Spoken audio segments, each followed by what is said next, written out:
various sources price the diet culture industry at different amounts. The most recent number we found was that diet culture is a $60 billion industry, billion with Not a B. surprised. Yep.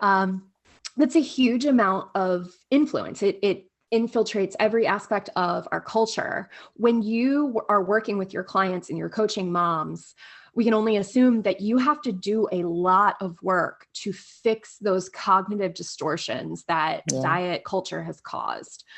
What are your methods for adjusting those damaging thought patterns while still providing, pertinent health information and helping them find a way to exercise that feels good for their body? Basically, just getting them to a place where they feel balanced in their life in the midst of the diet culture that is all consuming in our society.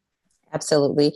So it's a multifaceted. It's a lot of different things. The first part is introducing them to the idea, because that's a real tough thing for people to digest, that their weight isn't an issue. Like, I'm still to this day, this morning, someone messaged my most recent post on Instagram and said, I said, the health of my body cannot be determined by my weight. And someone this morning was like, let's not say that. Weight related diabetes is a problem, weight related respiratory problem.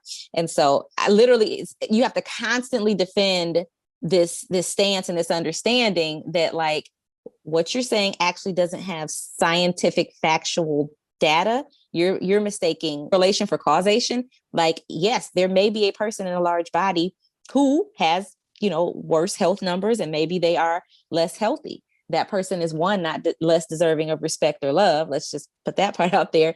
And two, it's really not your business. But you can't look at someone's outward appearance and determine if they are healthy or if they are not. You just don't know that.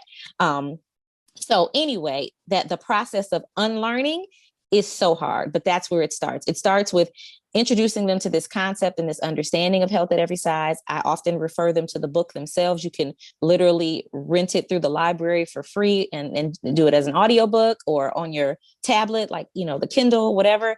So I introduce them to the book. I talk to them about, I introduce them to the science and understanding the statistics behind weight loss and its effectiveness and how it doesn't determine your actual health. And then we start to normalize their experiences by showing them other people who've been through the same things, as it relates to, weight. And then I want them to, it's different for everyone. Some people, we toss the scale. Some people, the scale brings up this anxiety that is just not good. We get rid of it. Some people can keep the scale because it's great for just, normative information, just data, but it's not a big deal. And depending upon where you are mentally with that, you can manage it. I tell people to, like, stop limiting themselves. So stop, hiding certain snacks or food from yourself. Open yourself up to experiencing what you like. And really think about, like, find out if you like it. Sometimes it's just a dessert and we just want something because we've been restricting ourselves so long. And it's like, no, actually try it and see if you like it. If you actually like it, great. But maybe you don't. Or maybe it really upsets your stomach, so you like it. But then you got to think, is it worth the stomach upset today? Some days you're going to go for it. Some days you aren't. And that's totally fine too. So just reaffirming that you can trust your body and you can trust your sensations, understanding the importance of eating intuitively or mindfully, and then finding ways to exercise that actually bring you joy. Because this idea of forcing yourself through a boot camp, or someone's yelling in your ear, telling you you're disgusting, or where you're, just feeling fat shamed and feeling uncomfortable and not liking the environment, that's not sustainable. You want to find something that you enjoy. If that's dance, if it's running, if it's skating, if it's swimming, whatever it is, you need to stick to that and find a few different options, because doing things you hate is going to be unsustainable and not really feed into your mental health. And our health is far beyond just our physical being. We're more than a body. So there's more to us. So yeah, just facing your fears and getting over the guilt and trusting your body, and doing the things that intuitively feel good to you, because there's nothing wrong with them. You mentioned going in and perhaps trying something that you've been restricting yourself on.